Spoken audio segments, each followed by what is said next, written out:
Halo, apa kabar semuanya? Mudah-mudahan sehat selalu. Kembali lagi kita belajar untuk persiapan ujian nasional, mengingat waktunya semakin mendesak. Tahun SMK, kali ini akan saya bagikan lagi beberapa soal beserta pembahasannya, di mana diambil dari soal tahun lalu. Mudah-mudahan bermanfaat.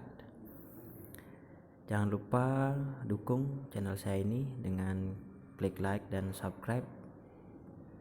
Share juga ke teman-teman kalian yang belum nonton video saya ini, sehingga kalian bisa tamat bersama. Oke, langsung saja ke soal pertama. Diketahui barisan aritmetika dengan jumlah n suku pertama adalah Sn sama dengan 2n pangkat 2 min 5. Rumus suku ke n barisan tersebut adalah. Nah, di sini kita cari dulu suku pertamanya sehingga kita bisa dapatkan, karena ditanyakan rumus suku ke n berarti ada a-nya. Nah, sehingga a-nya sama dengan S1, berarti a itu adalah suku pertama, jadi S-nya suku pertama.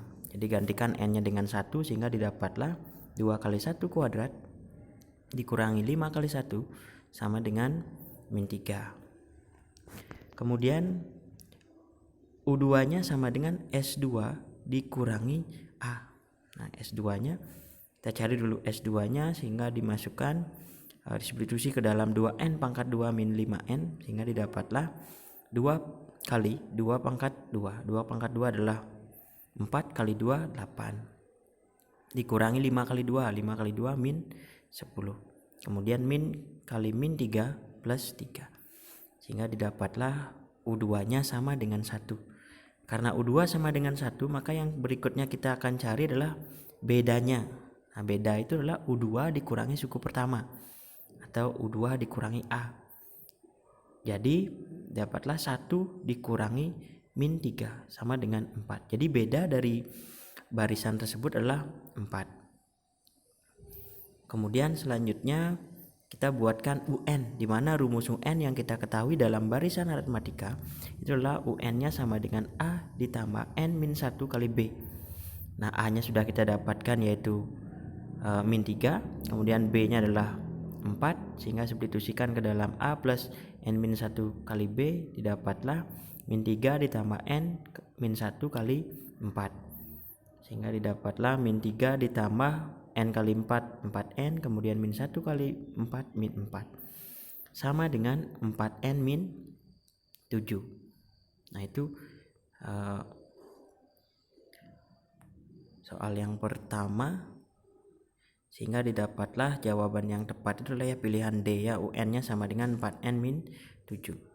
Untuk soal kedua, suatu perusahaan pada tahun pertama memproduksi mesin jahit sebanyak 7.500 unit. Untuk memenuhi permintaan yang terus meningkat, maka pihak manajemen meningkatkan produksi setiap tahunnya 2 kali lipat dari jumlah produksi tahun sebelumnya. Jumlah produksi mesin jahit perusahaan tersebut pada tahun kelima adalah. Nah, kita ditanyakan tahun kelima, berarti kita menggunakan juga barisan. Nah, pertamanya A, karena ini dia kelipatan, berarti kita akan mengarah ke barisan geometri, ya, di mana ada A dan R.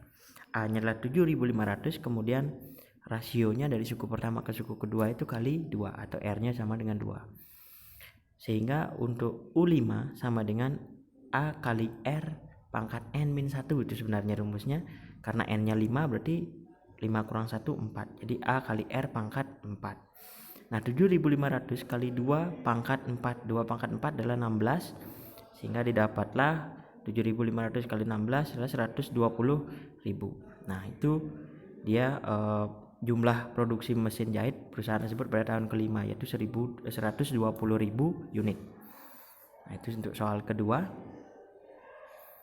Soal ketiga, jumlah taingga suatu deret geometri adalah 20 dan suku pertamanya 16. Rasio deret tersebut adalah, nah, kita diberikan jumlahnya dan suku pertama atau A-nya, sehingga dimana kita ketahui bahwa rumus untuk jumlah suku pertama untuk deret taingga adalah, geometri taingga maksudnya, adalah S taingga sama dengan A per 1 dikurangi R. Nah, karena jumlahnya adalah 20, berarti S-nya 20 sama dengan A-nya 16 per 1 min R. Nah, 1 min R-nya dikalikan ke kiri sehingga didapatlah 1 kali 20 adalah 20, kemudian min R kali 20 adalah min 20 R sama dengan 16. Nah, kemudian berikutnya 20-nya 20 R-nya atau semuanya dikalikan dengan min dulu boleh. Kali min sehingga didapatlah min 20 plus 20R sama dengan min 16. Kemudian 20-nya min 20-nya dipindahkan ke kanan. Jadi plus 20 min 16 plus 20 jadinya 4. Sehingga didapatlah 20R sama dengan 4. Sehingga R-nya 4 per 20 atau sama dengan 1 per 5. Nah, ini soal yang ketiga. Berikutnya lagi, diketahui barisan geometri dengan suku kedua adalah 12 dan suku keenam adalah 192. Suku ke-8 barisan tersebut adalah. Nah, jadi kita diberikan barisan geometri seperti biasa bahwa geometri adalah A kali R pangkat N min 1. Kalau U6 berarti R-nya 5. Kalau U2 R-nya 1. Sehingga A kali R5 sama dengan 192. Kemudian A kali R sama dengan 12. Nah, untuk mendapatkan rasio, jadi caranya suku ke-6-nya atau U6-nya dibagi dengan U2 atau AR kali 5, R pangkat 5 maksudnya, per AR sama dengan 192 per 12. Nah, A kali R pangkat 5 dibagi dengan A kali R jadinya R pangkat 4 sama dengan 192 bagi 12, 16. R pangkat 4 sama dengan 16. Bilang berapa yang dipangkatkan 4 sama dengan 16? 2 ya. Jadi R-nya sama dengan 2. Setelah R-nya didapatkan 2, untuk suku keduanya adalah A kali R sama dengan 12. Berarti R-nya adalah 2, berarti 2A sama dengan 12. A-nya sama dengan 6. Berarti suku pertamanya 6. Kemudian R-nya 2 atau A-nya 2.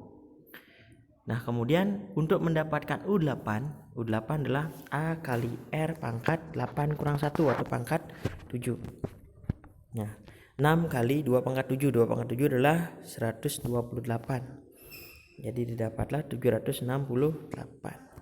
Nah, untuk pilihan jawaban yang sesuai adalah pilihan C ya. Berikutnya, unit produksi boga suatu SMK X akan membuat dua jenis macam nasi goreng, yaitu nasi goreng teri dan nasi goreng siput, sebanyak 40 porsi yang akan dijual di kantin sekolah. Biaya satu porsi nasi goreng teri dan satu porsi goreng berturut-turut sebesar 6.000 dan 12.000. Modal yang ada untuk membuat kedua jenis nasi goreng tersebut tidak lebih dari 360.000. Jika keuntungan didapat satu porsi goreng nasi goreng teri maksudnya 1.500 dan nasi goreng siput 2.400, maka keuntungan maksimum yang diperoleh adalah, keuntungan maksimum. Jadi kita berada di program linear ya. Oke, nah kita buat dulu model matematikanya, di mana 6.000 kali jenis, kita anggap dulu nasi goreng pertamanya atau nasi goreng terinya sebagai X dan nasi goreng siputnya sebagai Y, sehingga 6.000 X ditambah 12.000 Y kurang dari modalnya yaitu 360.000. Disederhanakan, sama-sama dibagi 6.000, didapatlah X ditambah 2Y kurang dari sama dengan 60. Nah, kemudian banyak porsinya kan ada 40 paling banyak, sehingga X ditambah Y tidak boleh lebih dari 40 atau kurang dari sama dengan 40. X lebih dari 0, Y lebih dari 0. Kemudian fungsi tujuannya kita kalikan dengan keuntungannya, di mana keuntungannya adalah 1.500 untuk nasi goreng teri atau X, kemudian 2.400 untuk nasi goreng siput. Berikutnya, kita gambarkan. Cara menggambarnya mungkin sudah sering kalian dapatkan di dalam kelas. Yang jelas bahwa garis yang berwarna merah itu mewakili X plus Y kurang dari sama dengan 40. Sedangkan garis yang berwarna hitam dia melalui titik 30 dan 70 pada X itu adalah garis 60 maksudnya 30 dan 60 pada X itu adalah X plus 2Y kurang dari sama dengan 60. Nah kemudian titik potongnya 20,20. Nah untuk menemukan keuntungan maksimum, jadi titik yang diarsir itu berarti ada titik 0,0, kemudian 0,30 di atas, di sebelah kanan 0,40 dan titik potongnya 20,20. Kita akan pakai keempat titik itu untuk menemukan keuntungan maksimum. Nah karena 0,0-nya sudah pasti 0 hasilnya, karena kita disarankan maksimum ya tetap jangan dipakai dulu ya. Kita pakai yang 3 saja, yaitu 0,30 di garis hitam, kemudian 40,0 untuk di garis merah. Karena itu yang diarsir warna hijau ya. Jadi daerah yang diarsir itulah yang merupakan daerah penyelesaian. Kita cari yang paling besar nilainya di antara itu. Nah, untuk 20,20 masukkan ke fungsi tujuan fx sama dengan 1500 ditambah 2400y, sehingga didapatlah 500 kali 20 ditambah 2400 kali 20 dijumlahkan dapatlah 78.000. Nah kemudian untuk yang 0,30 didapatlah 72.000. Nah untuk 40,0 didapatlah 60.000. Karena kita ditanyakan keuntungan maksimum, berarti yang paling besar adalah 78.000. Nah jadi yang sesuai adalah pilihan C. Kita lanjutkan lagi. Jumlah produksi suatu pabrik handuk pada bulan pertama 4.500 potong. Ternyata jumlah permintaan meningkat, sehingga produksi pada bulan berikutnya selalu ditambah 200 potong. Jumlah produksi selama 10 bulan adalah, nah ini mungkin arahnya ke deret aritmatika, karena hanya ada beda, bukan dikalikan tapi ditambah. A nya adalah 4.500, kemudian bedanya adalah 200. Nah didapatlah karena kita ditanyakan jumlah produksi, berarti S10 ya, S10, jadi 10 dibagi 2 atau N per 2 kali 2A ditambah 9B ya, N-1 kali B itu sebenarnya. Jadi 5 kali 2 kali 4.500 untuk A, kemudian 9 kali 200 untuk B. Nah, dikalikan didapatlah 5 dikali 9.000 ditambah 1.800. Jadi 5 dikali 10.800 dapatlah 54.000 potong ya. Jadi itulah pilihan jawaban yang sesuai adalah yang A. Jadi ingat ya, kalau ada perkalian berarti dia mengarah ke deret geometri, sedangkan kalau dijumlahkan dia mengarah ke deret aritmatika. Jadi kalau aritmatika ada A dan B, sedangkan geometri adanya A dan rasio atau R. Berikutnya, nah kita mengarah ke transformasi.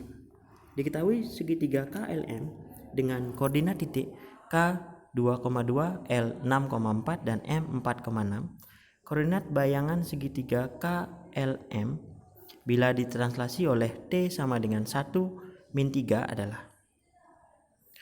Nah, untuk prosesnya translasi dulu ya. Jadi kalau translasi itu adalah penjumlahan, pergeseran, berarti 2-nya ditambah 1, kemudian min 3-nya mohon maaf 2-nya juga untuk yang K dulu ya, K-nya 2,2, sehingga 2-nya ditambah 1 jadi 3, kemudian 2-nya ditambah min 3 jadi min 1. Untuk L-nya 6,4, 6-nya ditambah 1 jadi 7, kemudian 4-nya ditambah min 3 jadi 1, kemudian untuk M-nya 4,6, 4-nya tambah 1 jadi 5, kemudian 6-nya ditambah min 3 jadi 3. Nah, untuk jawaban yang tepat adalah pilihan yang C ya. Berikutnya lagi masih ditransformasi. Titik A 2,4 didilatasi O, setengah, dilanjutkan pencerminan terhadap garis Y sama dengan 2 kali berarti transformasinya. Itu rotasi dan dilatasi dan refleksi. Dilatasi adalah perkalian. Nah jadi kita kalikan. Kalau dilatasi itu yang berubah adalah keduanya, yaitu 2-nya kali setengah dapat 1, kemudian min 4-nya kali setengah dapatnya min 2. Kemudian dicerminkan. Nah kalau pencerminan terhadap garis Y, maka yang akan berubah adalah X-nya ya, X-nya yang akan berubah. mohon maaf, karena terhadap Y jadi bisa diperhatikan di sana langsung. Jadi 1, min 2. Nah, kemudian K-nya K itu adalah Y-nya sama dengan berapa, itu dipakai K. Rumusnya X, Y, M, Y sama dengan K. Jadi X-nya tetap, kemudian 2K min Y. 2K min Y ya, mohon maaf. Jadi bukan X-nya yang berubah tapi Y-nya. Karena Y-nya ada sama dengan K. Yang saya sampaikan tadi di awal adalah ketika sumbu Y saja tanpa sama dengan ya. Mohon maaf. Nah, jadi satunya tetap untuk X, kemudian koma 2 kali K, K-nya adalah 2, kemudian Y-nya adalah memang min 2. Hasil dari dilatasi tadi ya, 1, min 2. Berarti kita pakai yang min 2, bukan min 4, ingat ya. Bukan kembali ke awal. Sehingga hasilnya adalah 2 kali 2 dikurangi min 2, hasilnya 6, 1,6. Jadi pilihan yang tepat adalah yang E ya, 1,6. Berikutnya lagi, titik D dicerminkan terhadap sumbu X kemudian dirotasikan. Nah, dicerminkan dulu baru dirotasikan. Sehingga didapatlah. Nah, untuk pencerminan ingat kalau dia X berarti Y-nya berubah. Nah, makanya tadi yang saya bilang kalau dia Y berarti X-nya yang berubah gitu ya. Karena ini sumbu X berarti Y-nya yang berubah. Tadinya positif jadi negatif. Jadi 10, min 6 itu hasil pencerminan. Belum hasil akhir. Setelah didapatkan hasil pencerminan, yang kalian tergesa-gesa karena ini ada 2 proses. Jadi ada jawaban yang sesuai dengan kita dapatkan pertama ini 10, min 6 itu A, tapi bukan itu jawabannya. Kita harus rotasikan lagi 90 derajat. Sehingga didapatlah. Nah, untuk merotasikan itu kita menggunakan matriks 0, min 1, 1, 0. Dimana ini adalah rumus untuk rotasi plus 90 derajat. Jadi cos 90 min sin 90, sin 90 cos 90. Jadi cos itu nilainya 0, kemudian sin nilainya 1. Karena min sin jadinya min 1. Dikalikan didapatlah 0 kali min 0 kali 10 dapatnya 0, kemudian min 1 kali 6, min 6 maksudnya jadinya 6. Berarti di baris pertama dapatnya 6. Kemudian baris kedua adalah 10. Jadi 6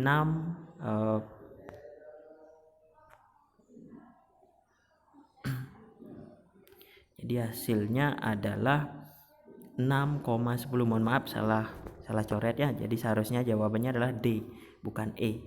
Bukan, seharusnya jawabnya C bukan D, mohon maaf ya. Jadi yang tepat adalah 6,10 bukan min 6, min 10.